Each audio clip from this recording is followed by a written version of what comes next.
1 year after my husband's death, I hired a company to renovate his old office. I had just arrived at the church when the contractor called me and said, "Ma'am, I need you to come see what we found. But don't come alone. Bring your 2 sons." My heart nearly stopped when we arrived. Don't forget to subscribe to the channel and comment where you're watching from. The phone call came during the closing hymn. I should have silenced it before the service began, but at 63 years old, I still sometimes forgot these small courtesies of modern life. The vibration against my palm felt insistent, urgent. I glanced down at the screen. Morgan, renovation. My stomach tightened. Morgan Holbrook never called unless something was wrong. I slipped from the pew as quietly as I could manage, my joints protesting after an hour of sitting. The late September air outside St. Cy. Andrews felt crisp against my face as I pressed the phone to my ear. "Mrs. Golding, I'm sorry to interrupt your Sunday," Morgan began, his voice carrying an edge I'd never heard before. "But we've found something in your husband's office. Something you need to see immediately." "What kind of something?" I asked, wrapping my cardigan tighter around my shoulders. There was a pause. When he spoke again, his words were measured, careful. "I can't explain it over the phone. But ma'am, I need you to bring your sons with you. Both of them. Don't come alone." The line went dead. I stood there on the church steps, staring at my phone as the bells began to toll. Don't come alone. What could possibly require both Michael and Dale to be present? What could a contractor find that would necessitate such a warning? My hands trembled as I dialed Michael's number. He answered on the 3rd ring, his voice heavy with the lazy contentment of a Sunday morning. "Mom, I'm in the middle of breakfast with Claire and the kids. Michael, I need you at the house. Now." I tried to keep my voice steady. "Bring Dale." "What's wrong?" "The renovation crew found something. The contractor says we all need to be there." I heard him cover the phone, muffled conversation in the background. Claire's voice rose sharply. I couldn't make out the words, but I recognized the tone. Irritation. Inconvenience. "Mom, can't this wait until—" "He said not to come alone, Michael. He said to bring both of you." Another pause. "We'll be there in 20 minutes. I drove home through the quiet streets of Millbrook Falls, Virginia, my mind racing through possibilities. Thomas had been gone for a year now, one full rotation of seasons without his steady presence beside me. The heart attack had been sudden, merciless. One moment he'd been working in his study, preparing for a deposition. The next, he was gone. His office had remained untouched since that January morning. I couldn't bring myself to enter it, to face the absence that filled every corner of that room. But 3 weeks ago, on what would have been our 42nd anniversary, I'd made a decision. I would transform that space into something new. Not erase Thomas. I could never do that. But create something forward-looking. A library, perhaps. A place where our grandchildren could read. The renovation had begun 5 days ago. They'd started with the bookshelves, carefully removing Thomas's law volumes and boxing them for storage. Then the carpet, the old wallpaper. Morgan had promised it would take 3 weeks, maybe 4. They'd been scheduled to open up the wall behind Thomas's desk today. Something about updating the electrical wiring before installing the new built-in shelving. As I turned onto Hawthorne Drive, I saw both my sons' cars already parked in the driveway. Michael's sleek BMW sat next to Dale's more modest Honda. They stood together near the front porch, and even from a distance, I could see the tension in their postures. They'd barely spoken to each other since Thomas's funeral. Some argument over the estate that I'd tried desperately to stay out of. "Mom," Michael called as I climbed out of my car. He strode toward me, all business in his pressed slacks and polo shirt. At 41, he'd inherited his father's sharp features and sharper mind. "What's this about?" "I don't know any more than you do," I said, fishing my keys from my purse. Dale hung back, hands shoved in the pockets of his worn jeans. At 37, he'd always been the gentler of my 2 boys, more interested in his high school teaching position than in following his father and brother into law. But there was something guarded in his expression now, something watchful. The front door opened before I could use my key. Morgan stood in the doorway, his face pale beneath his tan. Sawdust clung to his flannel shirt. "Mrs. Golding, Thank you for coming so quickly. His eyes darted to my sons. Both of you. What did you find? Michael demanded, already moving past him into the house. Morgan looked at me and I saw something in his eyes that made my blood run cold. Pity. And underneath it, something else. Fear. It's better if you see it yourselves, he said quietly. We followed him through the familiar hallway to Thomas's study. The room looked strange, violated. Stripped of carpet and wallpaper, the bones of the house exposed.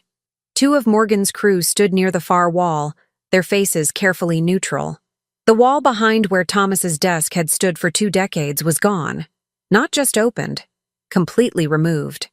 In its place was a space I'd never known existed. A hidden room. It was small, perhaps 8 feet by 10, lit now by work lights that Morgan's crew had brought in. The walls were bare drywall, never painted, and along those walls were shelves, dozens of them, filled with files. The wall was false, Morgan explained, his voice tight. Double-layered. We found the seam when we were checking for studs. There's a door mechanism here. He pointed to what looked like an innocuous section of bookshelf, hidden behind the trim work. Your husband built this years ago by the look of it. Professional job. I stepped closer, my heart hammering against my ribs. The files were labeled, organized with the same meticulous care Thomas had brought to everything in his professional life. I recognized his handwriting on the tabs, but it was the contents that made my breath catch. Photographs, documents, newspaper clippings, and names. So many names, written in Thomas's precise script across manila folders. Michael pushed past me, grabbing one of the files. His face went white as he opened it. What the hell is this? He breathed. I pulled another file from the shelf at random. Inside were photographs of a man I didn't recognize, copies of financial documents, what looked like surveillance notes dated over a decade ago. At the top of the page, in Thomas's handwriting, subject, Richard Pemberton, status, terminated, terminated. My hands shook as I set the file down and reached for another, and another. Each one contained a dossier on someone, most of them people I'd never heard of, but some names I recognized. Local business owners, a former mayor, the superintendent of schools. Mom. Dale's voice was strangled. He stood in the corner of the hidden room, holding a file that bore no name on the tab. Just a date. June 1998. He opened it, and photographs spilled out onto the floor. I bent to gather them, and my world tilted on its axis. The photos showed a young woman, beautiful, dark-haired, entering and leaving a hotel. In some of them, she was with a man. Not just any man. My husband. There were receipts, hotel bills, restaurant charges, all dated across a span of 6 months in 1998. The year Michael had graduated from college. The year we'd celebrated our 25th wedding anniversary with a party at the country club. The year Thomas had told me he was traveling constantly for a case in Richmond. There's more, Morgan said quietly. He pointed to the back of the hidden room, where a small safe was embedded in the wall. We haven't opened it. We didn't think we should. Michael was already across the room, examining the safe. It's a digital lock, 4 digits. Mom, do you know Dad's codes? I couldn't speak, couldn't think. The photographs felt like weights in my hands. Who was this woman? Why had Thomas kept these records hidden for over 2 decades? And more terrifyingly, what else had my husband been hiding? Try the anniversary, Dale suggested, his voice hollow. Michael punched in numbers. The safe beeped and clicked open. Inside was a single leather-bound journal and a stack of VHS tapes, each labeled with dates spanning back 30 years. But it was what sat on top that made Michael step backward, his face ashen. A handgun. And beneath it, a passport with Thomas's photo, but a different name. Mom, Michael said slowly, turning to face me. What kind of law was Dad really practicing? I looked around the hidden room, at the files covering the walls, at the evidence of a life I'd never known my husband had lived. Thomas Golding, the man who'd kissed me goodbye every morning, who'd sat across from me at dinner every night for 4 decades, who'd held my hand through 2 pregnancies and 1,000 ordinary days, had been a stranger with secrets that someone had wanted to keep buried. Because as Morgan had led us through the house, I'd noticed something. Small things that might have meant nothing individually, but together formed a pattern.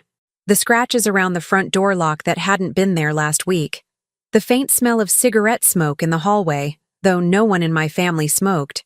The way the alarm code had failed to work when I'd arrived 3 days ago. I'd assumed it was a glitch. But now, standing in this hidden room filled with evidence of Thomas's secret life, I understood. Someone else knew about this room. Someone who'd been searching for something. And they might be searching still. "We need to call the police," Dale said. But Michael shook his head, his lawyer's mind already working.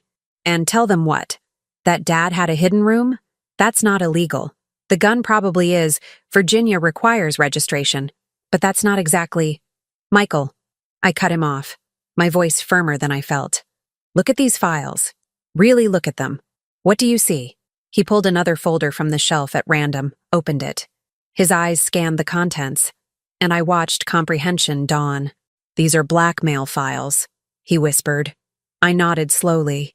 "And if your father was keeping them, if he'd hidden them this carefully for this long, there's a reason."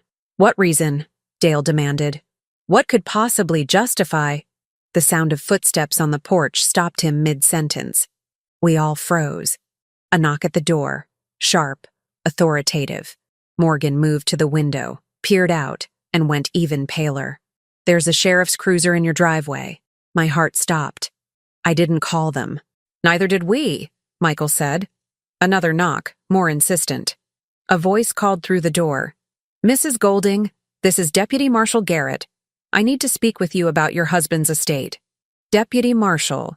Not local police? Federal. I looked at my sons, saw my own fear reflected in their faces. Whatever Thomas had been involved in, whatever secrets he'd kept hidden behind that false wall, they'd just found us. And I had no idea what we'd done to put ourselves in danger, or how to protect my family from what was coming. The marshal knocked again, waiting. Time seemed to freeze in that hidden room, surrounded by evidence of a life I'd never known, holding photographs of my husband with another woman, while a federal officer stood at my door asking questions I had no answers for. I took a deep breath and started toward the hallway. Behind me, Michael grabbed my arm. "Mom, wait. We need to think about this." But I'd already made my decision. Whatever Thomas had done, whatever he'd been hiding, I would face it. I'd spent a year grieving a man I thought I knew. Now it was time to discover who he'd really been, even if the truth destroyed everything I'd believed about my life. Deputy Marshal Robert Garrett was younger than I'd expected, perhaps 50, with steel gray hair and eyes that missed nothing. He stood on my porch with the patient stillness of a man accustomed to waiting, his badge displayed prominently on his belt. "Mrs. Golding, I apologize for the Sunday intrusion," he said, his Virginia drawl softening the formality. "I'm following up on some irregularities related to your late husband's estate filing. May I come in?" Behind me, I felt Michael tense. Dale had gone silent. Morgan and his crew were still in the house, witnesses to whatever was about to unfold. "Of course," I said, stepping aside. My voice sounded remarkably calm, considering my heart was attempting to break through my ribcage. "Though I'm not sure what irregularities you're referring to.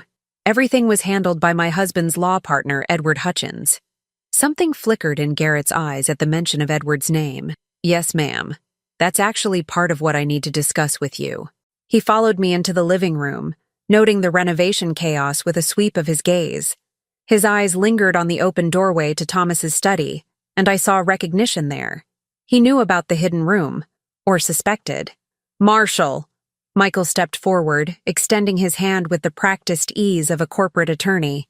"I'm Michael Golding, Mrs. Golding's eldest son. Perhaps you could explain the nature of this visit?" Garrett shook his hand, assessed him with a glance. "I'm investigating potential financial crimes related to several estates managed by the Golding and Hutchins law firm over the past 15 years. The words fell like stones into still water. "My father's firm?" Michael's voice sharpened. "That's impossible. Golding and Hutchins has an impeccable reputation." "Had," Garrett corrected quietly. "Edward Hutchins disappeared 3 days ago. Cleaned out the firm's trust accounts. approximately $2.3 million, and vanished. We've issued a federal warrant. The room spun. I gripped the arm of the sofa to steady myself. Edward Hutchins had been Thomas's partner for 30 years. He'd been a pallbearer at the funeral. He'd helped me navigate the estate paperwork, had assured me everything was in order. When you say disappeared, Dale asked slowly, do you mean... I mean his wife came home Thursday evening to find his clothes gone, his computer wiped, and a note saying he was sorry. Garrett pulled out a small notebook. Mrs. Golding, when did you last speak with Mr. Hutchins? I struggled to remember. 3 weeks ago, when I signed the papers to authorize this renovation. He came here to the house. Did he seem agitated? Worried? I thought back to that afternoon. Edward had been his usual self, professional, sympathetic, perhaps a bit distracted. But there had been something. He asked about Thomas's office, whether I'd found anything unusual among his papers. Garrett's eyes sharpened. And had you? Michael shot me a warning glance, but I was tired of secrets, tired of lies. No, I hadn't been in the office since Thomas died, not until the renovation began. It was technically true. I hadn't found anything. The contractors had. Mrs. Golding, I need to ask you something directly. Garrett leaned forward, his expression grave. Did you know your husband maintained files on various individuals? Personal information? Financial records? The kind of documentation that might be considered blackmail material? Michael interrupted coldly. Marshall, I think before my mother answers any more questions, we should establish whether she needs legal representation. I'm not investigating your mother, Garrett said, but I am investigating what your father and Edward Hutchins were doing with those files, and why Hutchins ran the moment he heard about this renovation. The pieces clicked together in my mind with terrible clarity. He knew about the hidden room. We believe so, yes. We also believe he was afraid of what might be found there. Garrett stood, walked to the window overlooking the backyard. Mrs. Golding, your husband was a brilliant attorney. He also kept meticulous records of information that certain people would prefer stayed buried. We think Hutchins was helping him manage that information. And when your husband died, someone else wanted those files. I finished. Garrett nodded. We think Edward was being pressured, possibly threatened. And rather than face what was coming, he took the money and ran. Leaving my mother to face the consequences, Michael said bitterly. Leaving all of us to face them, Dale corrected. He'd been quiet until now, but his face was ashen. If Dad was blackmailing people, we don't know that's what he was doing, I said sharply. But even as I spoke the words, I knew they rang hollow. What else could those files be? Garrett turned back to face us. I need to see that room. Whatever your husband was hiding, it may be evidence in a federal investigation, and it may also help us locate Edward Hutchins before... He stopped. Before what? I demanded. Before whoever he's running from catches up to him. A chill ran down my spine. You think he's in danger? I think everyone connected to those files is in danger, Mrs. Golding, including you. The weight of his words settled over the room like a shroud. Morgan appeared in the doorway, his face uncertain. Ma'am, should my crew leave? Yes, Garrett said before I could answer. I'll need this to be an official scene. No unauthorized personnel. As Morgan and his crew filed out, I watched my peaceful Sunday morning transform into something from a nightmare. Federal investigation, missing partner, hidden files, danger. And underneath it all, the nagging question, who had Thomas really been? After Morgan left, Garrett spent 2 hours in the hidden room, photographing everything, making notes, occasionally asking questions I couldn't answer. Who were these people? When did Thomas compile these files? Did I recognize any of the names? I recognized 3.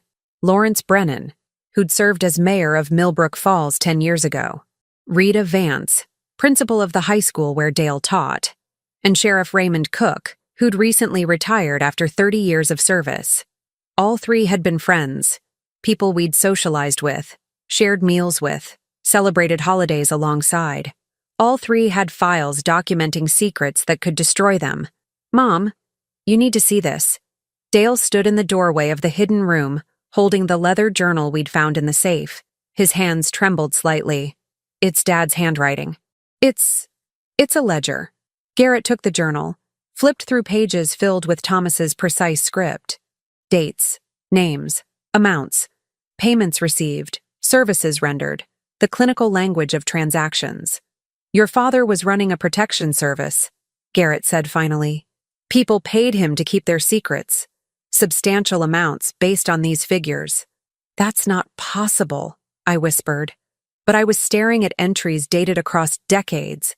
Thousands of dollars, tens of thousands. All meticulously recorded. Michael snatched the journal from Garrett's hands, his face flushed with anger. This doesn't prove anything. These could be legitimate legal fees. For cases that were never filed with the court. Garrett's voice was gentle but firm. Mr. Golding, I've already cross-referenced some of these names with public records.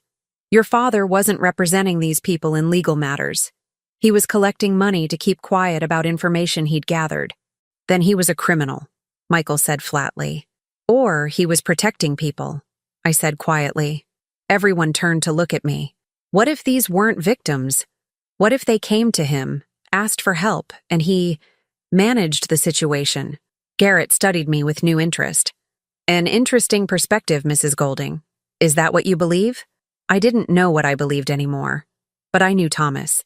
Knew the man who'd donated to the hospital fundraiser every year, who'd mentored young lawyers, who'd held me when my mother died and told me everything would be all right. That man couldn't have been a simple blackmailer. Could he? I believe my husband was complicated, I said carefully. And I believe there's more to this story than we understand. My phone buzzed in my pocket. A text from an unknown number. Stop looking. Some secrets should stay buried. I showed it to Garrett, watched his expression harden. When did you receive this? Just now. He pulled out his own phone, made a call. I need a trace on a number and a security detail at 428 Hawthorne Drive. Priority 1. Security detail. The words made it real. We were in danger. Not theoretical future danger, but immediate, present threat. Marshall, I said slowly, if someone knows we found this room, knows we're looking through these files, why warn us to stop? Why not just take what they want? Garrett finished. Because they don't know what you've found yet. They're trying to scare you into walking away before you discover something specific. Discover what? Dale demanded. That's what we need to figure out. Garrett closed the journal carefully. Mrs. Golding, I'm going to need you and your sons to come to the federal building tomorrow morning. We'll need complete statements, and we need to secure these files before... The sound of shattering glass cut him off. We all froze as a brick crashed through the living room window, wrapped in paper. Garrett had his weapon drawn before the brick stopped rolling. Everyone down! Away from the windows! Michael pushed me behind the sofa. Dale crouched beside us. Through the broken window, I heard an engine roar to life, tires squealing as a vehicle fled down Hawthorne Drive. Garrett spoke rapidly into his radio, calling for backup, issuing descriptions I couldn't process through the ringing in my ears. When he was satisfied the threat had passed, he retrieved the brick with gloved hands, unwrapped the paper carefully. What does it say? I asked. His face was grim. It's a list of names. 23 of them. He looked at me. Including your sons. And you. The paper fluttered in his hand as he held it up. At the bottom, scrawled in red marker, everyone who knows pays the price. We're taking you into protective custody, Garrett said. All 3 of you, right now. Wait. I stood, ignoring Michael's protests. I need something from the hidden room first. Mrs. Golding, 1 minute, please. Garrett hesitated, then nodded. Make it fast. I walked into Thomas's gutted office, into that secret room that had upended everything I thought I knew. The files lined the walls, so many lives documented, so many secrets preserved. But I wasn't looking at the files. I was looking at the VHS tapes. The dates on them spanned decades, but one caught my eye. September 15th, 1987. The day we'd moved into this house. The day Thomas had insisted on setting up his office first, before even unpacking the kitchen. The day he'd worked late into the night, alone, building this room. I grabbed 3 tapes, that one, and 2 others dated around significant events in our marriage. Events where Thomas had been distant, preoccupied, secretive. "Mom, we need to go," Michael called from the hallway. I slipped the tapes into my cardigan pockets and returned to find my sons being ushered toward the door by federal agents who'd arrived with remarkable speed. As I stepped out into the cool September afternoon, I looked back at my house. The home where I'd raised my children, where I'd built a life with a man I thought I knew. Someone had threatened my family. Someone wanted these secrets to stay buried badly enough to hurl a brick through my window. But they'd made a mistake. They'd assumed I would run, would hide, would let federal agents take over while I trembled in fear. They didn't know that I'd spent 40 years married to a man who kept secrets. I'd learned a few things about patience, about observation, about waiting for the right moment to act. And I'd learned that the most dangerous person in any room is the one everyone underestimates. The 63-year-old widow, the grieving wife, the confused, helpless woman who needed protection. Let them think that. Let them believe I was fragile, overwhelmed, out of my depth. While they watched the shield, they wouldn't see the sword. I climbed into the back of the federal vehicle, the VHS tapes heavy in my pockets, and began to plan. The federal safe house was a nondescript ranch in Fairfax County, 40 minutes from Millbrook Falls.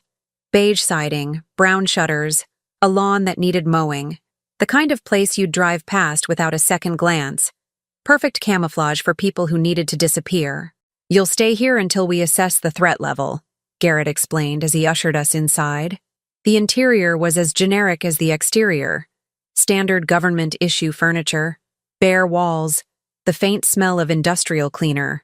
"We've got agents posted outside. No one gets in or out without authorization." Michael immediately began making calls to his office, his wife, anyone who would listen to his complaints about the disruption to his schedule. Dale sat at the kitchen table, staring at nothing, his face still pale from shock. I excused myself to the bathroom, locked the door, and pulled out the VHS tapes. 3 cassettes, 3 different eras of our marriage, but no way to watch them. I doubted the safe house came equipped with a VCR. A soft knock interrupted my thoughts. "Mom?" Dale's voice uncertain. "You okay?" I slipped the tapes back into my pockets and opened the door. "I'm fine, sweetheart." He studied me with concern that made my heart ache. Of my 2 sons, Dale had always been the more perceptive, the one who noticed when something was wrong. This is insane. All of it. Dad couldn't have been what they're saying he was. I know. I squeezed his hand. But we need to understand what really happened before we can defend him. The files, Mom. All those people. What if they're coming after us because... He stopped, struggled with the words. What if Dad hurt people? What if he ruined lives? It was the question I'd been avoiding. Then we deal with the truth, whatever it is. But even as I said it, doubt gnawed at me. Thomas had been many things. But cruel? Destructive? I couldn't reconcile that with the man who'd read bedtime stories to our sons, who'd held my hand through my father's funeral, who'd kissed my forehead every morning before leaving for work. Unless I'd never really known him at all. That evening, while Michael argued with Claire over the phone in the bedroom and Dale dozed on the couch, I noticed something odd. The agent posted by the front door, a young woman named Torres, kept checking her phone. Not casually, anxiously. And when Garrett stepped outside to take a call, I saw Torres follow him. Through the window, I watched them have a heated conversation. Garrett's body language was aggressive, territorial. Torres looked defensive. They were arguing about us. About the case. When Garrett returned, his expression was carefully neutral. But I'd spent 40 years reading people's faces at dinner parties and client meetings. Something had changed. "Mrs. Golding, I need to ask you some questions about your husband's partnership with Edward Hutchins." He sat across from me at the kitchen table, pulled out his notebook. "How much did you know about their business arrangement?" I knew they were partners, equal shares in the firm. Thomas handled most of the trial work. Edward managed estates and contracts. "Did you know Edward was married before? That his first wife died in a car accident in 1995? The question seemed to come from nowhere. "Yes, I knew. It was tragic. She was only 32. Garrett's pen stilled on the page. Did your husband ever mention anything unusual about that accident? A cold feeling spread through my chest. What are you implying? I'm not implying anything. I'm asking if Thomas ever suggested the accident might not have been— He chose his words carefully. Accidental. Absolutely not. But even as I said it, I remembered something. A conversation, years ago, after a firm dinner. Thomas and I driving home and him saying something odd about Edward. He's trapped now. No way out. I'd assumed he meant trapped by grief, by loss. What if he'd meant something else entirely? Marshall Garrett, I said slowly. What did you find in those files about Edward's wife? He closed the notebook. That's part of an ongoing investigation. I can't— You think my husband knew something about her death? You think he used it to control Edward? The pieces were assembling themselves in my mind with terrible clarity. All these years, Edward wasn't just Thomas's partner. He was— What? Another victim?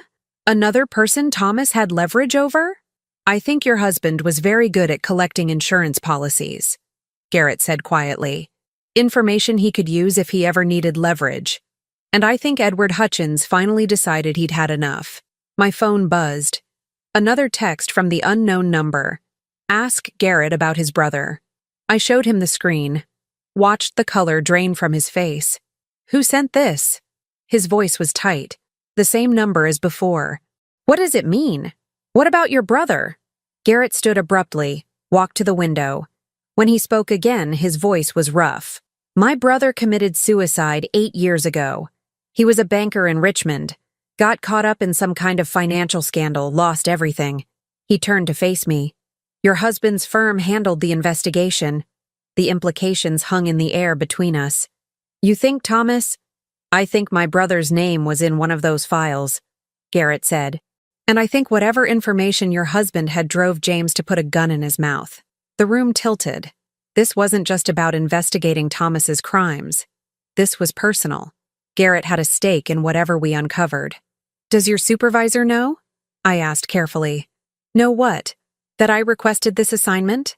That I've been waiting 8 years to find out what your husband knew about my brother's death? His laugh was bitter. I'm the best person for this case, Mrs. Golding. Because I understand exactly what kind of man Thomas Golding was. Then you're compromised. Michael stood in the hallway, his face hard. You can't investigate objectively. You need to remove yourself. I need to find Edward Hutchins before he disappears with evidence that could answer 8 years of questions. Garrett shot back. And I need to figure out who else wants those files badly enough to threaten your family. So unless you want to file a formal complaint and wait for a new team to get up to speed, which could take weeks, I suggest we continue working together. Michael looked at me. I saw the calculation in his eyes. The lawyer's assessment of risk versus reward. We continue, I said quietly. But Marshall Garrett, you need to be honest with us. All of us. No more secrets. He nodded slowly. Fair enough. Then here's the truth. We found something else in the files. A list of dates and locations. Meeting spots, we think? Where your husband collected payments. The last entry is dated 3 weeks before he died. The location is the old Riverside Mill, out past Route 29. That's abandoned, Dale said. Has been for years. Exactly. Private. No witnesses. Garrett pulled out his phone, showed us a photograph. We sent a team there this afternoon. Found this in the main building. The image showed a room set up like an office. Desk, filing cabinet, laptop computer. But everything was destroyed. Papers scattered, drawers ripped out. The laptop smashed. Someone got there first, I breathed. 2 days ago, by the look of it. Right around the time Edward Hutchins disappeared. Garrett swiped to another photo. We also found this. A message spray-painted on the wall in red. The doctor knows. What doctor? Michael demanded. That's what we need to find out. Garrett's phone rang. He stepped away to answer it, his voice dropping to a murmur. I pulled out my own phone, opened the text message again. Asked Garrett about his brother. Someone wanted me to know the marshal was compromised. Someone wanted to create distrust, division. But why?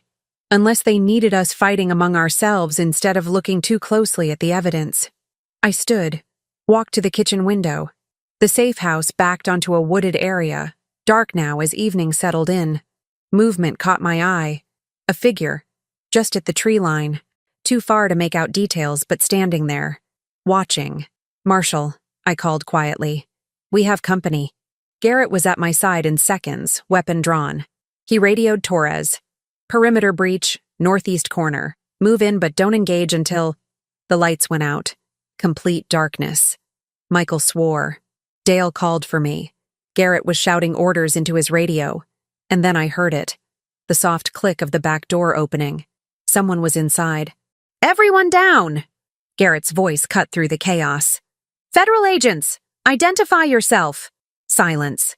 Then footsteps, deliberate and unhurried, crossing the kitchen tile.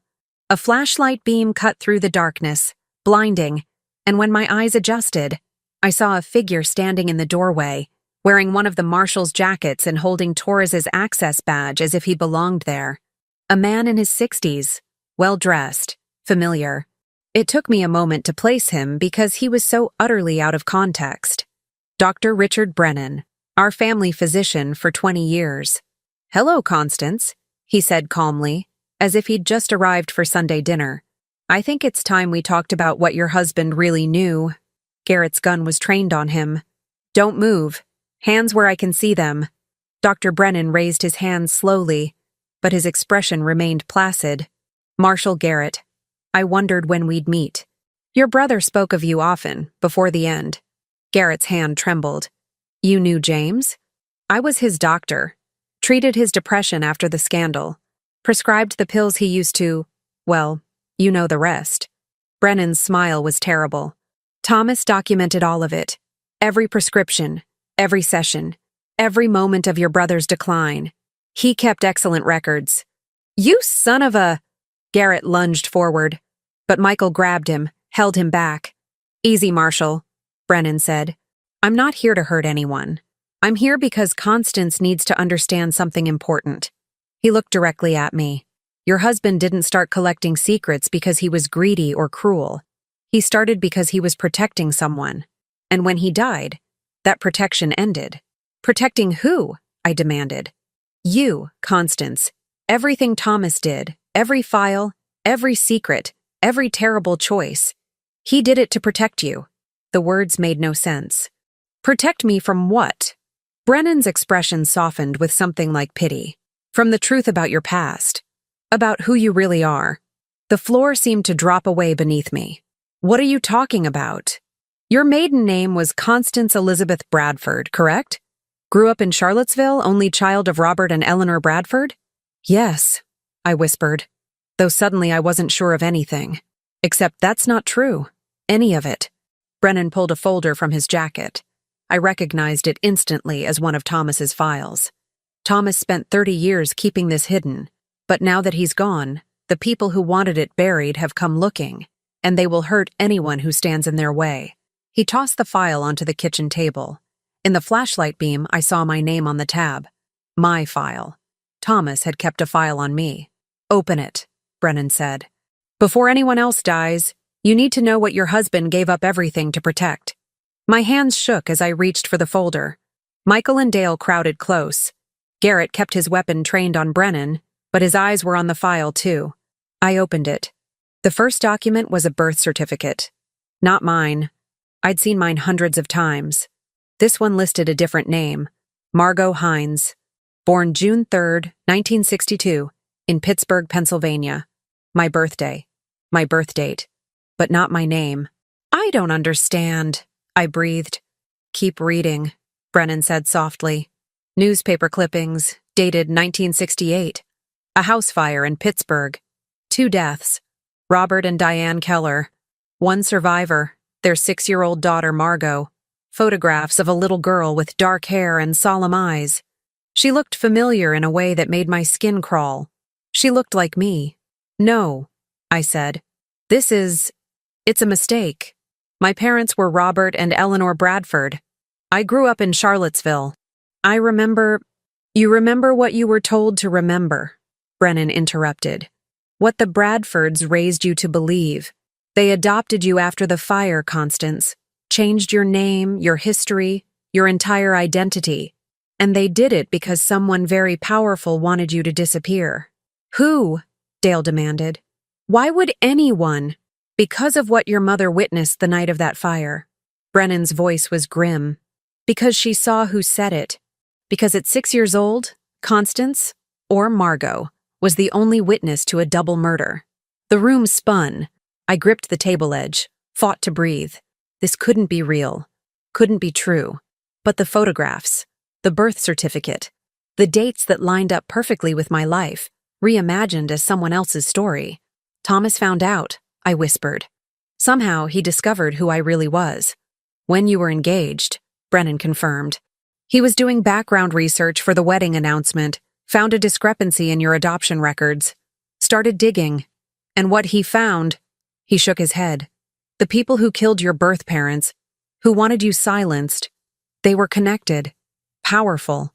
Thomas realized that if anyone discovered you were still alive, still a potential witness, they'd come after her. Michael finished, his voice hollow. So he built a protection racket, Garrett said slowly.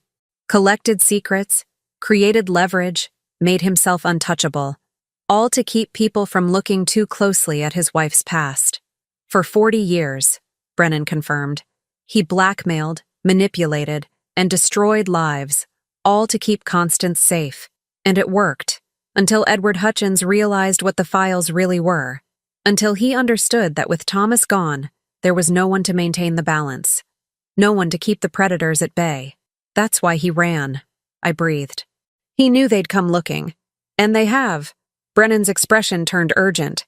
Constance, the person who set that fire, who killed your parents, they're still alive, still powerful, and they know you found the files. They know you're looking for answers. Who is it? I demanded. Tell me who I'm afraid of. I can't. Thomas never told me the name. It was his final insurance policy. But it's someone in this town. Someone you know. Someone who's been watching you for 40 years, waiting to see if you'd ever remember. The lights flickered back on. Torres stumbled through the back door, blood streaming from a cut on her forehead. Breach! Someone hit me. More agents poured in, weapons drawn. In the confusion, I saw Brennan move toward the door. Wait! I grabbed his arm. The files. Do they say who? Thomas hid the final answer somewhere only you would find it, Brennan said urgently. He told me once if anything happened to him that you'd figure it out, that you were smarter than anyone gave you credit for. Then he was gone, melting into the chaos as agents secured the safe house. I stood there, holding a file that proved my entire life was a lie, that the parents I'd mourned, the childhood I remembered, the person I thought I was, none of it was real. I was Margot Hines, witness to a murder, target of a killer who'd waited 4 decades to finish the job. And somewhere in the evidence Thomas had spent a lifetime collecting, hidden in the secrets he'd protected so fiercely, was the answer to who wanted me dead. I just had to find it before they found me. They moved us to a new location before dawn, a hotel near the Federal Building in Richmond, with agents stationed on our floor and in the lobby. Garrett had been replaced by a senior marshal named Patricia Cordova, a stern woman in her 50s who made it clear she didn't appreciate the complications we'd brought to her jurisdiction. Dr. Brennan's disappearance is now part of the investigation, she informed us over coffee in her makeshift command center, a hotel suite converted into an operations hub. We've issued a warrant, but he seems to have vanished as thoroughly as Edward Hutchins. They're working together, I said. It was the only explanation that made sense. Cordova's expression suggested she'd reached the same conclusion. What we need to understand is why. What's their endgame? I'd spent the sleepless night piecing together fragments of memory, testing them against this new reality. Margot Hines.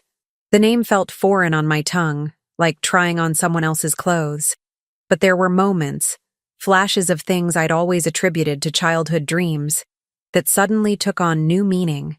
A house with blue shutters, the smell of smoke, a woman's scream, running through darkness while someone called a name that wasn't Constance. Margot. They'd been calling for Margot. Mom, you need to rest. Dale sat beside me on the hotel room couch, his face creased with worry. You haven't slept. I can't. I showed him the file again, the birth certificate that proved I was someone else. Dale, if this is true, if I witnessed a murder, I might remember something. Something that could identify who did it. Or you might be traumatized all over again, he said gently. Let the professionals handle this. But the professionals had let Dr. Brennan walk into a federal safe house and walk back out. They'd lost Edward Hutchins and $2.3 million. They were searching for answers in Thomas's files while the real answer was locked somewhere in my fractured memory. Michael paced by the window, phone pressed to his ear. He'd been on calls all morning, to Claire, to his office, to the family attorney. When he finally hung up, his expression was grim. We have a problem, a big one. Cordova looked up from her laptop. What kind of problem? Claire's father is Lawrence Brennan, the former mayor, the one who has a file in Dad's collection. Michael's jaw tightened. She just informed me that her family is filing a lawsuit against Mom for defamation and emotional distress. They're claiming Dad's files contain false information intended to damage her father's reputation. That's ridiculous, Dale said. They can't sue Mom for something Dad did. They can and they are. And Claire's standing with them. Michael's voice cracked slightly. She wants me to choose. Her family or mine. The betrayal in his eyes cut deeper than any physical wound. His wife, the woman he'd built a life with, was turning this investigation into a weapon against us. Lawrence Brennan, I said slowly, pulling the name from memory. He was mayor from 2008 to 2014. Thomas and I went to several functions at his house. He has a daughter about your age, Michael, and a son. Richard, Cordova finished, looking up from her computer. Dr. Richard Brennan, who just happens to be your family physician and the person who broke into the safe house last night. The connections assembled themselves like a spider's web. Lawrence Brennan, compromised by whatever Thomas had discovered. His son Richard, somehow involved in covering up the truth about my identity. Both of them connected to a murder 40 years old. We need to see Lawrence Brennan's file, I said. Cordova shook her head. It's evidence in a federal investigation. I can't just... My family is being sued. My son's marriage is falling apart. Someone is trying to kill me. I stood, fought to keep my voice steady. I have a right to know what's in that file. After a long moment, Cordova pulled out her phone, made a call. 10 minutes later, an agent arrived with a copy of Lawrence Brennan's file. It was thicker than most of the others. Inside were photographs dating back to the 1980s, financial records, copies of sealed court documents. But it was the newspaper clipping that made my blood run cold. Pittsburgh Gazette, October 15, 1968. Investigation continues in Keller House fire. The Brennan family lived in Pittsburgh, I whispered. In 1968. Cordova was already typing, pulling up records. Lawrence Brennan, born 1959 in Pittsburgh. Family moved to Virginia in 1969, 1 year after the Keller fire. She looked up. His father was a fire inspector. I finished, the memory surfacing like something from deep water. I remember. There was a man who came to our house, the Keller's house. He wore a uniform. He argued with my father about something. The fragments were assembling into a picture I didn't want to see.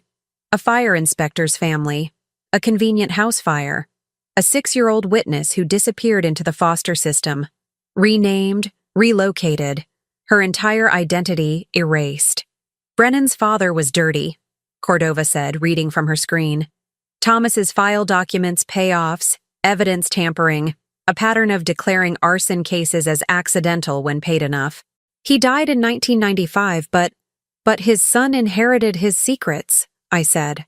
And when Lawrence ran for mayor, Thomas had everything he needed to control him. Why would your husband protect the man whose father helped cover up your parents' murder? Dale asked. It was the question I'd been avoiding, but the answer was becoming clear. Because Thomas didn't just want justice. He wanted insurance. He wanted to make sure the people involved had too much to lose by coming after me. Michael sank into a chair, his face ashen. Dad built an entire criminal empire just to keep you safe, and now it's falling apart. Everyone he controlled, everyone who had something to lose, they're all scrambling to protect themselves.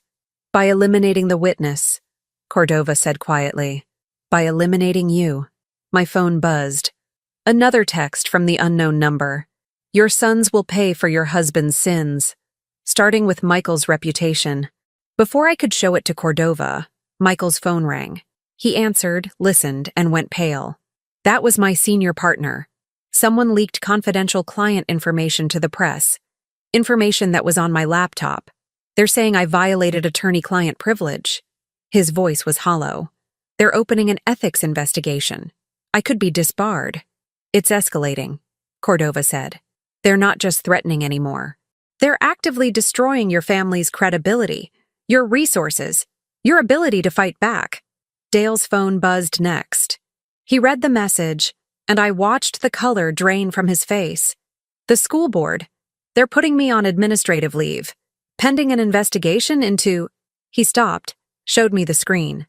Allegations of inappropriate conduct with students. That's insane, I said. Dale, you're the most ethical teacher. Doesn't matter. His hands shook.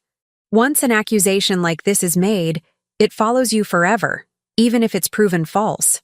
They were taking my sons down systematically, destroying their careers, their reputations, their lives. And they were doing it because I dared to look for the truth. We need to go public, Michael said suddenly. Release the files, all of them. If everyone's secrets are exposed, then everyone has motive to silence you permanently, Cordova interrupted. No, we need to identify who's orchestrating this and build a case that will stand up in court. While my family is destroyed, Michael's voice rose. While my marriage falls apart and my brother loses his career, while we keep you alive, Cordova shot back. That's the priority. But I was thinking about something Dr. Brennan had said. Thomas hid the final answer somewhere only you would find it. The VHS tapes. They were still in my overnight bag, confiscated as evidence but logged and stored. I stood, interrupting the argument. Marshal Cordova, I need access to evidence. 3 VHS tapes from my husband's safe. She frowned. Why? Because my husband documented everything. If there's an answer, it might be on those tapes. 20 minutes later, we were in a federal building conference room with a VCR that looked like it belonged in a museum. Cordova, 2 other agents, my sons and I gathered around as I inserted the first tape. The one dated September 15th, 1987. The day we'd moved into our house. The screen flickered to life. Thomas appeared, younger, his hair not yet gray. He sat in what I recognized as his office. Before the false wall, before the hidden room.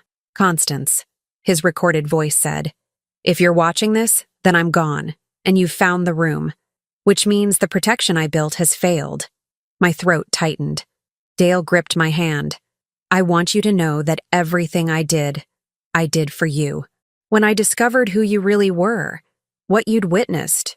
Thomas paused, collected himself. I had a choice. Tell you the truth and watch you live in fear, or keep the secret and make sure no one could ever hurt you. He chose the lie, Michael whispered. I chose you, Thomas's recorded voice continued, as if answering. And I'd make the same choice again. But if you're watching this, the situation has changed.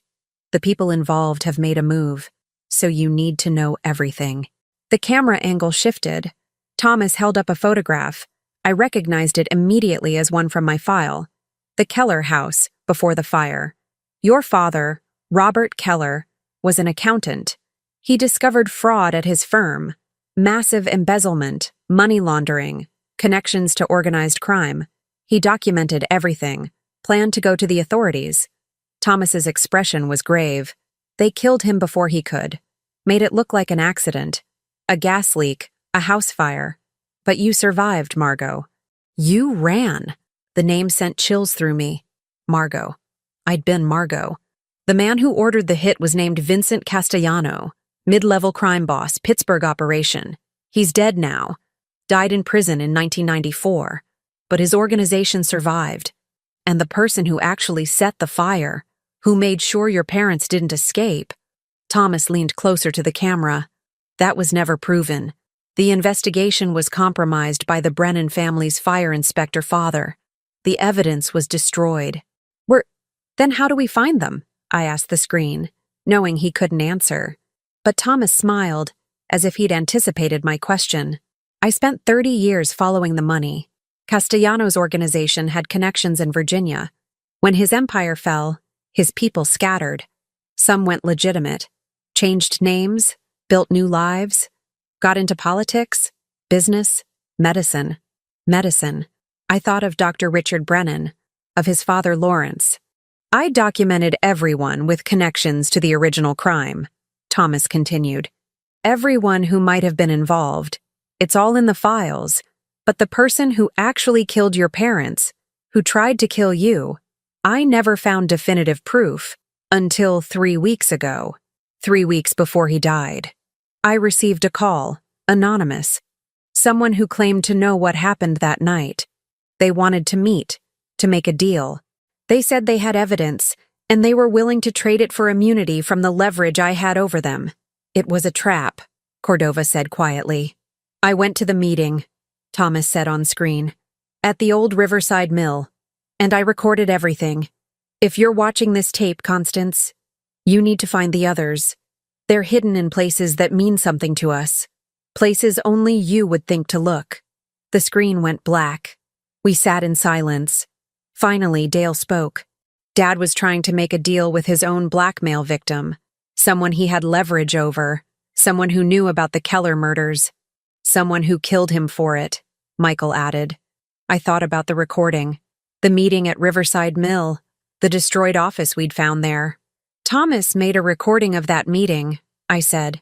It would be evidence of who killed my parents, maybe even evidence of who killed him. And it's on one of the other tapes, Cordova realized. Or hidden somewhere the killer hasn't found yet. My phone buzzed. The unknown number again. Found the mill. Found the office. Looking for the house next. Hope your sons survived the search. The threat was clear. They were going to my house. Where Morgan's renovation crew had torn open walls, exposed the hidden room, disturbed evidence. Where they might find whatever Thomas had hidden there. We need to get back to Millbrook Falls, I said, standing. Now. Absolutely not, Cordova said. It's too dangerous. We'll send a team. They won't know what to look for. Thomas said he hid things in places that meant something to us. To our marriage. Our life together. I grabbed my coat. I'm the only one who can find it. Then I'm coming with you, Michael said. Me too, Dale added. Cordova looked ready to argue, then sighed. Fine. But we do this my way. Full tactical team, armored vehicles, and at the first sign of trouble, we pull out. Agreed? I nodded, but I was already thinking ahead. Thomas had left me a trail. Clues hidden in our shared history. In the life we'd built together. He'd trusted that I would be smart enough, observant enough, to find what he'd left behind. Everyone else saw me as a 63-year-old widow. Fragile, confused, in need of protection. Thomas had known better. He'd spent 40 years watching me navigate social politics, manage a household, raise 2 intelligent sons. He'd seen the steel beneath the polite exterior. And he'd bet everything. His reputation, his life's work, the truth about my past, that I would be able to finish what he'd started. As we prepared to return to Millbrook Falls, to walk back into danger, I felt something shift inside me. Fear was still there, yes, but underneath it was something stronger. Determination. Someone had killed my birth parents. Someone had spent 40 years trying to keep me silent. Someone had murdered my husband to protect their secrets, and they'd just threatened my sons. That was their mistake. Because a mother protecting her children is the most dangerous force in the world. They were about to learn that lesson the hard way. We arrived at my house just after sunset. A convoy of federal vehicles rolling up Hawthorne Drive like an invading army. The neighbors' curtains twitched. Mrs.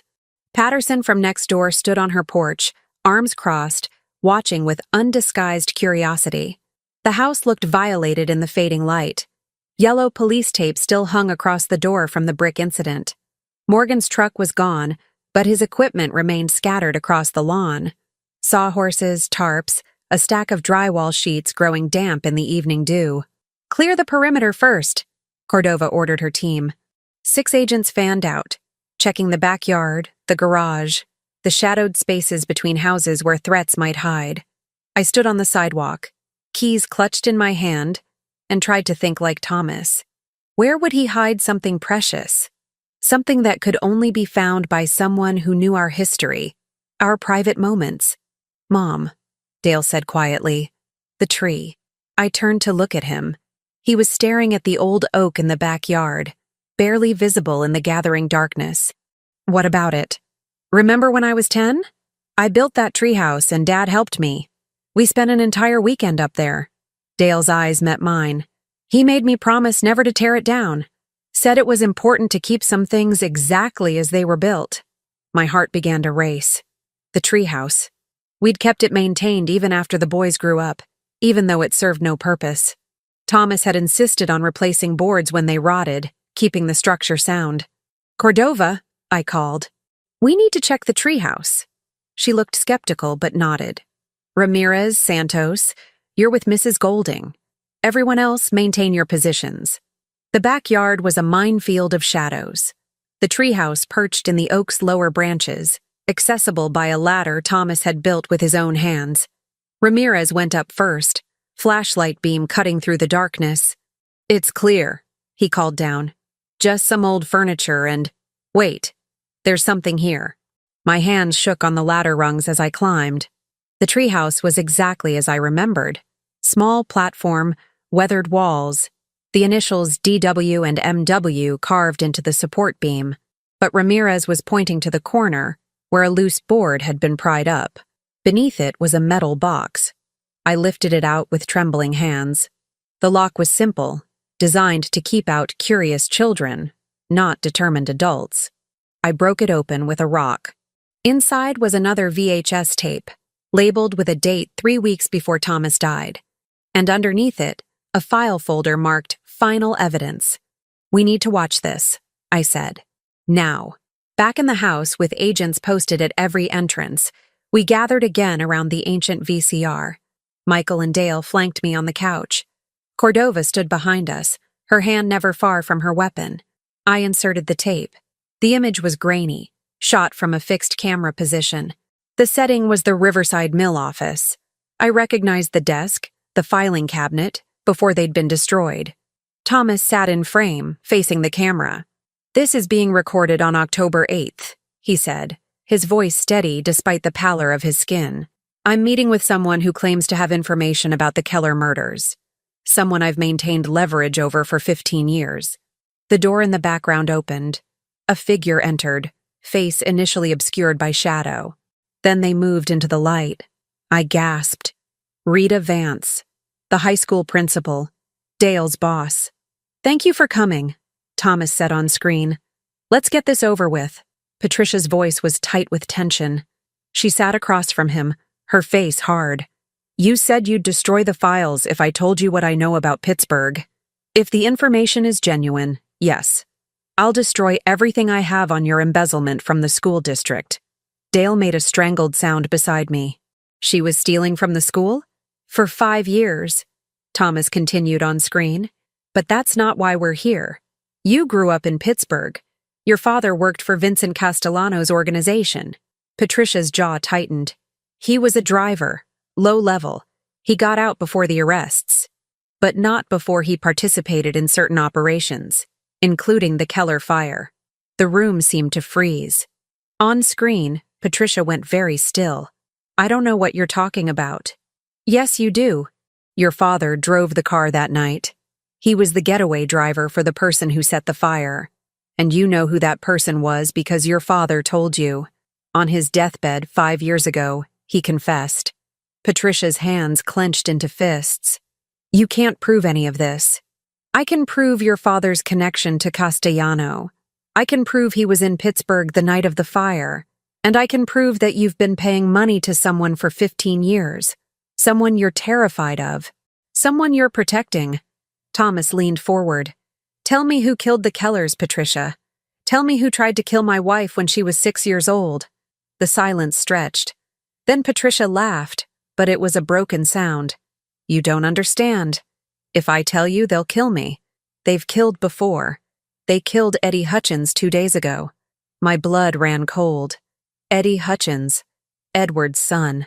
He'd been found dead last week. An apparent suicide. Edward's son knew? Cordova breathed. On screen, Thomas had gone pale. Eddie is dead. They made it look like an overdose, but he knew too much. His father told him everything before he ran, and now they're cleaning up loose ends. Patricia stood, began to pace. You want a name?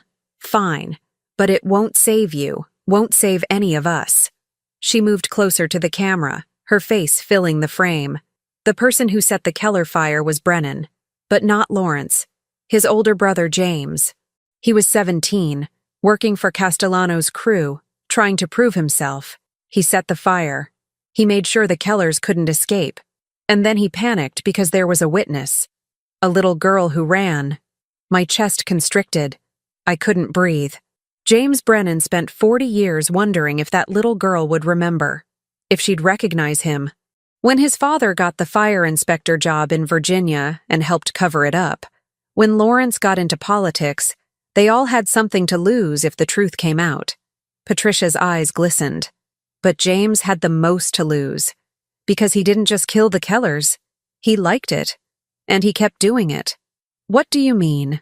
Thomas asked, his voice barely audible. James Brennan has killed 6 people over the past 40 years, made them all look like accidents, natural causes. Anyone who got too close to the truth, anyone who might expose him. She looked directly into the camera. And now he knows about you, about your wife, about these files. The tape went silent. Then Thomas spoke again, his voice steady despite the fear in his eyes. Where is James Brennan now? Patricia smiled, but it was terrible. That's the thing, Thomas. You already know him. You've known him for 20 years. You just never realized who he really was. The screen went black. We sat in stunned silence. Then Cordova was on her phone, barking orders. I need everything we have on James Brennan. Family records, aliases, employment history. He changed his identity, I said numbly. Just like I did. He became someone else. Someone local, Michael said. Someone we know. Dale was staring at nothing, his face ashen. Principal Vance has been dead for 3 days. They found her Monday morning. Carbon monoxide poisoning in her garage. Another accident, Cordova said grimly. Just like Eddie Hutchins. Just like Thomas, I finished. The pieces were falling into place with horrifying clarity. His heart attack. What if it wasn't natural? Cordova's expression confirmed she'd been thinking the same thing. We need to find James Brennan. Now. Before, the doorbell rang. Everyone froze. Cordova signaled her agents, weapons drawn. Through the window, I could see a figure on the porch. Alone. Unarmed, as far as I could tell. Mrs. Golding? A familiar voice called through the door. It's Sheriff Cook. The dispatcher told me the feds were back at your house, and I figured I'd better come check on you. Raymond Cook. Retired sheriff. Friend of 30 years. The man who'd comforted me at Thomas's funeral. Who'd promised to look out for me. The man who had a file in Thomas's hidden room. Cordova moved to the door, looked through the peephole. He's alone. No visible weapons. Don't open it, I said suddenly. Something was wrong. Something about the voice, the timing, the way he'd appeared exactly when we'd discovered the truth. But Cordova was already opening the door, her weapon trained on Cook. Sheriff, I'm going to need you to show me some identification. Raymond Cook stepped into the light. He looked exactly as he always had. Silver hair, weathered face, kind eyes that crinkled when he smiled. He raised his hand slowly. Easy now, Marshal. I'm just here as a concerned citizen. Heard the commotion, wanted to make sure Constance was safe. How did you know I was here? I asked, my voice surprisingly steady. He looked at me, and something in his expression shifted. The kindness faded, replaced by something colder. Because I've been watching, waiting. 40 years is a long time to wonder if someone will remember. The world tilted. James, I breathed. He smiled then, and it transformed his face into something monstrous. Hello, Margot. Took you long enough. Cordova's weapon came up, but Cook was faster than a man his age should be. He grabbed her wrist, twisted, and suddenly he had her gun. Agents poured in from the backyard. but Cook had already put the weapon to my head. Everyone stops or Constance dies. Right here, right now, just like her parents. The agents froze. Michael and Dale started to move, but I shook my head slightly. I could feel the cold metal against my temple, smell the sweat and desperation rolling off the man I'd called friend for 3 decades. The man who'd killed my parents, who'd tried to kill me, who'd murdered my husband. You set the fire, I said quietly. You were just a boy, old enough to understand what happened to snitches. His voice was rough. Your father was going to destroy everything. Castellano's whole operation. I did what needed to be done. And then you became a cop. Changed your name. Built a whole new life. Built a perfect life. Until your husband started digging. Until he figured out who I really was. Cook's grip tightened. I tried to warn him. Tried to make a deal. But he wouldn't let it go. So I made his heart stop. Easy enough when you know what you're doing. You murdered him, Michael said, his voice breaking. I eliminated a threat. Just like I eliminated Rita Vance when she talked. Just like I eliminated Eddie Hutchins when he tried to blackmail me. Cook pulled me backward toward the door. And now I eliminate the last loose end. The witness who's haunted me for 40 years. You won't make it out of here, Cordova said. There are 6 agents surrounding this house. Then I guess we'll see how many people die tonight. Cook's hand was steady, his voice calm. This wasn't panic. This was a man who'd killed before and knew exactly what he was doing. But he'd made a mistake. He assumed I was the same terrified 6-year-old who'd run from a burning house. He assumed I was helpless, dependent on others to save me. He didn't know what I'd learned in 40 years of watching, listening, preparing for a threat I couldn't name but always felt lurking. He didn't know about the letter opener in my cardigan pocket, the one Thomas had given me for our anniversary, sharp as a knife, that I'd been carrying since we found the hidden room. Just in case. You're right, I said quietly. You've been very careful, very smart. You became the sheriff, the one person who could control investigations, cover up evidence, protect yourself. Exactly. He sounded almost proud. But you made one mistake. What's that, Margot? I drove the letter opener backward into his thigh, hard as I could. He screamed, his grip loosening for just a second. I dropped, rolled away, and Cordova was on him before he could recover. Agents swarmed, weapons drawn, and Raymond Cook, James Brennan, was on the ground, bleeding and cursing and finally caught. I sat on my living room floor, shaking, while chaos erupted around me. Michael and Dale were beside me in an instant, their arms around me, their voices reassuring me that it was over, that I was safe, but I couldn't stop staring at the man on the floor, the monster who'd stolen my parents, my childhood, my husband, who'd hidden behind a badge and a friendly smile while destroying lives. What was the mistake? Cook gasped out through his pain, looking at me with hatred and something almost like respect. What mistake did I make? I met his eyes steadily. You assumed that being old meant being weak. You assumed I'd be easy to control, easy to kill. I stood, with my son's help, and looked down at the man who'd terrorized me without my even knowing it. But I've spent 63 years surviving, learning, watching, preparing. I smiled then, cold and sharp. And Thomas spent 40 years teaching me exactly how dangerous underestimated people can be. As the agents hauled Cook away, as paramedics checked my trembling hands and Cordova congratulated me on my quick thinking, I felt something break open inside me. Margot Hines had watched her parents die.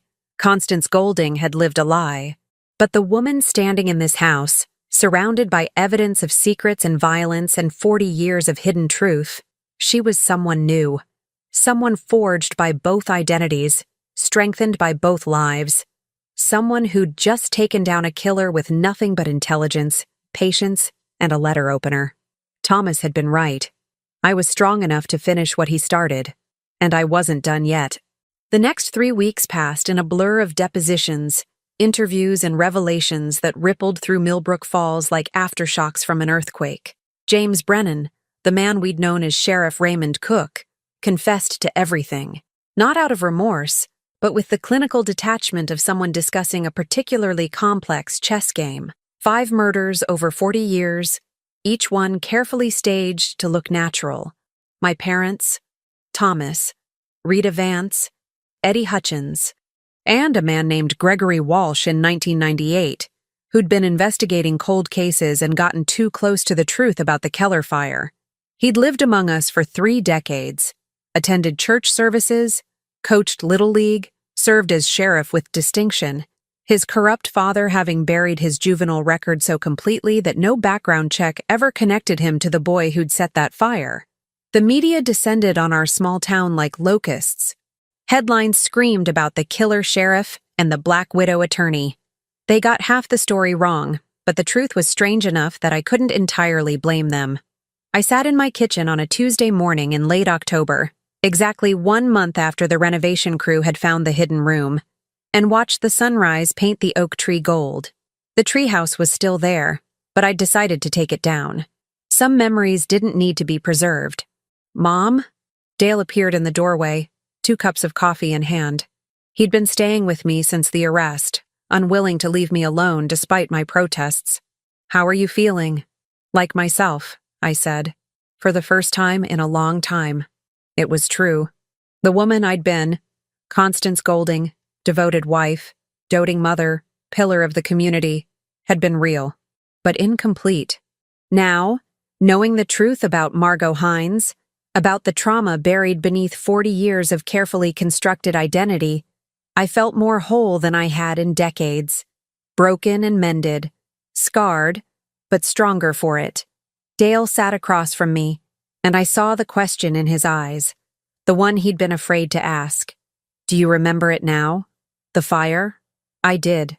The memories had returned in fragments over the past weeks, pieces of that night reassembling themselves like a puzzle. I remember my mother singing while she made dinner, my father at the kitchen table with papers spread out, worried about something, then the smell of smoke, the heat, my mother screaming for me to run. And Brennan? I remember a young man's face in the window, watching the house burn, smiling. I wrapped my hands around my coffee cup. I was too young to understand what I was seeing, but some part of me never forgot. That's why I never felt entirely safe, even in my own home. Why I always checked the locks twice, kept a weapon close, watched strangers too carefully. "You knew," Dale said softly. "On some level, you always knew. Perhaps. Or perhaps Thomas's 40 years of vigilance had taught me to be cautious. Either way, it had kept me alive." My phone buzzed. A text from Michael. "Heading over. We need to talk." He arrived 20 minutes later with Claire. That surprised me. They'd been separated since the lawsuit, living apart while lawyers negotiated the terms of what everyone assumed would be a divorce. But Claire's hand was in Michael's as they walked up the path, and her eyes were red, as if she'd been crying.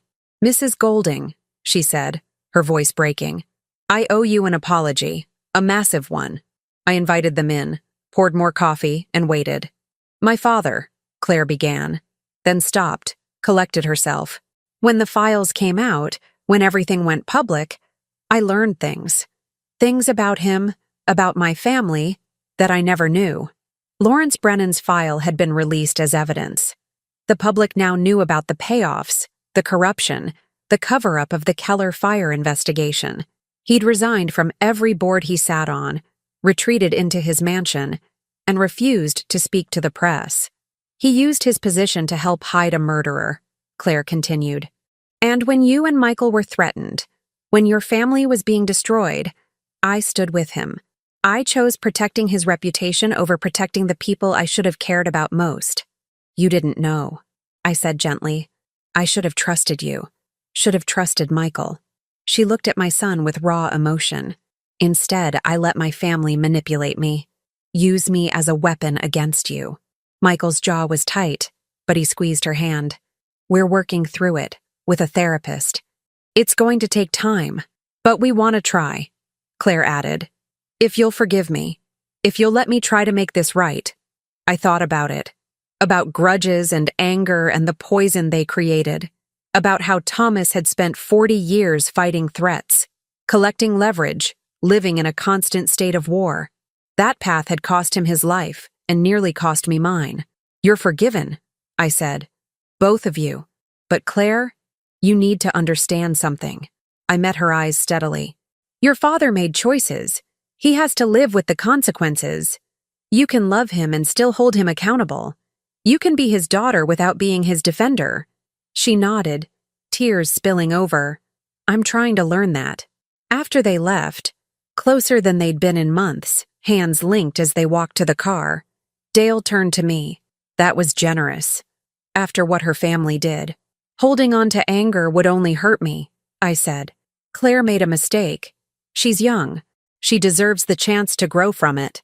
What I didn't say was that I'd already exacted a different kind of justice.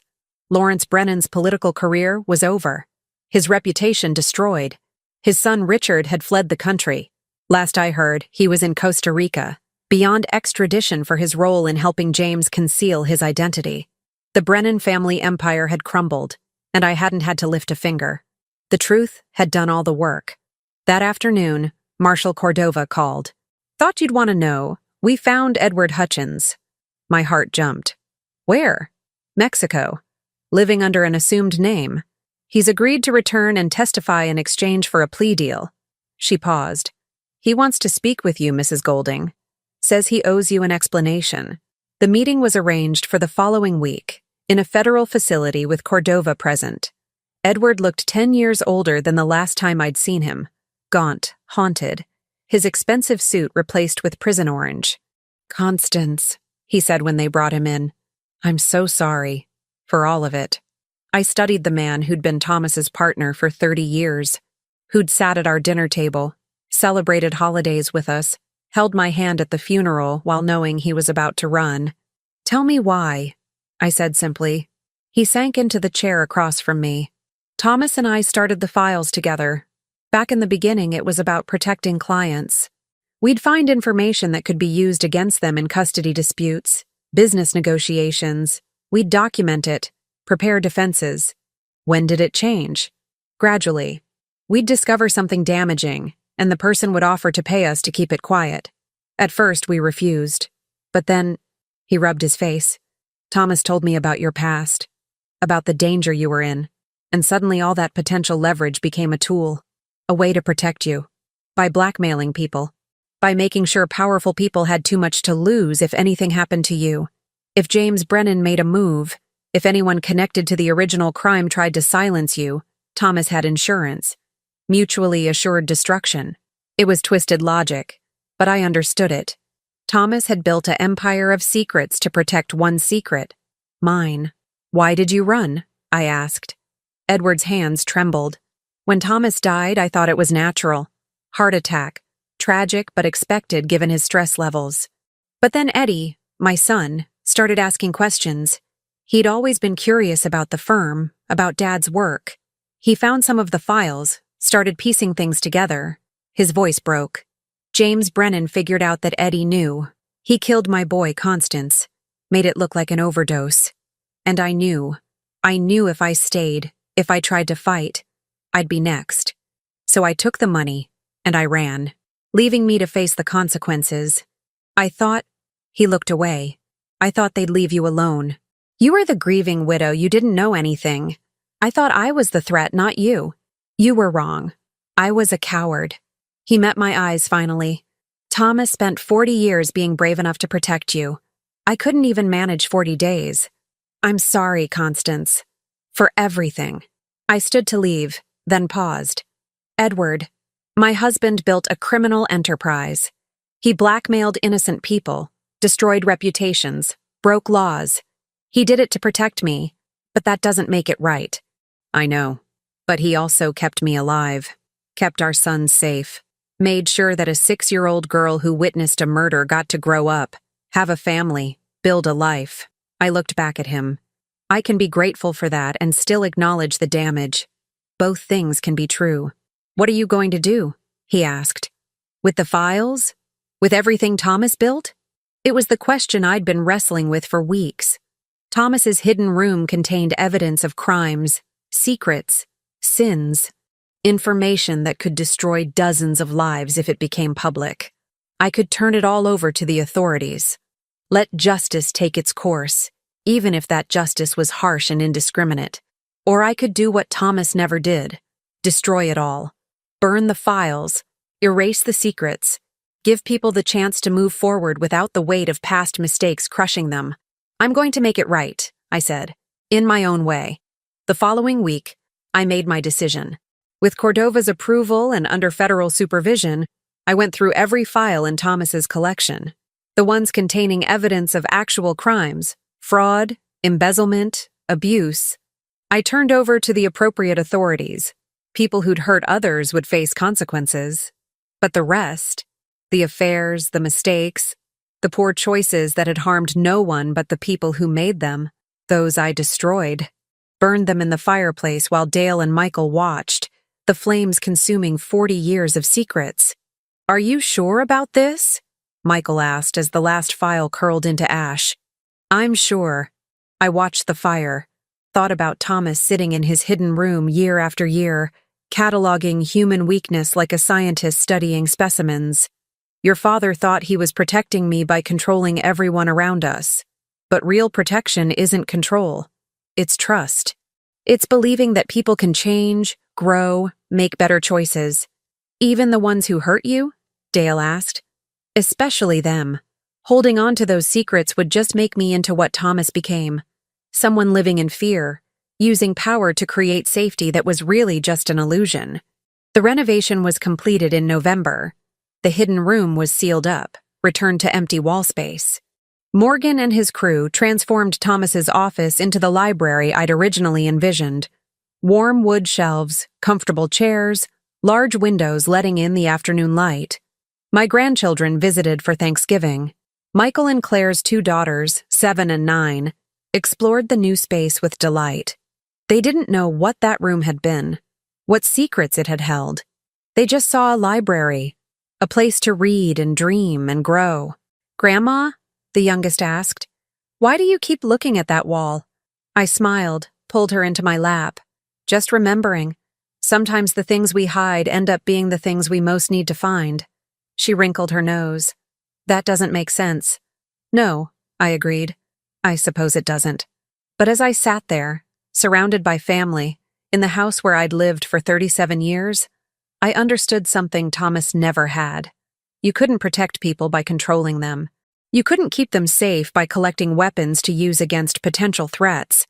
Real safety came from truth, from facing the darkness and not letting it consume you, from building something new from the ashes of what had been destroyed. I was 63 years old, a widow, a mother, a woman with 2 names and 2 histories, both of them true, both of them mine. I'd survived a fire at 6, survived a lie that lasted 40 years, survived the revelation that my entire life had been built on secrets and blood. And I'd done more than survive. I'd prevailed, not through violence or vengeance, but through patience, intelligence, and the quiet strength that everyone had underestimated. That evening, after the family had gone home, I stood in the new library and looked out at the oak tree. The treehouse was gone now, hauled away by Morgan's crew. In its place was empty space, room for new growth. I thought about Thomas's final tape, his last message to me. "I chose you," he'd said, "and I'd make the same choice again."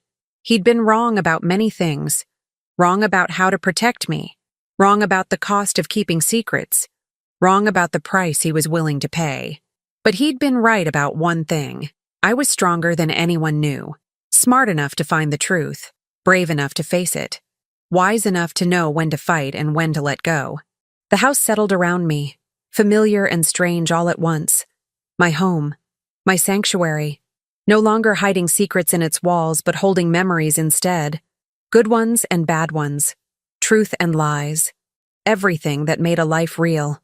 I picked up my phone, scrolled to the unknown number that had terrorized me with threats, and sent one final message. "You were wrong. The old know things the young have yet to learn. We survive because we're patient. We win because we're underestimated. Remember that." Then I blocked the number, deleted it, and moved on. Outside, the sun was setting, painting the Virginia sky in shades of amber and rose. A new season approaching, a new chapter beginning. And for the first time in 63 years, I knew exactly who I was. Not Margot Hines, victim of violence, not Constance Golding, keeper of secrets, but both, and neither, and something entirely my own, a survivor, a seeker of truth, a woman who'd faced her past and chosen her future. That was enough. That was everything. Now tell me, what would you have done if you were in my place? Let me know in the comments. Thank you for watching, and don't forget to check out the video on your screen right now. I'm sure it will surprise you.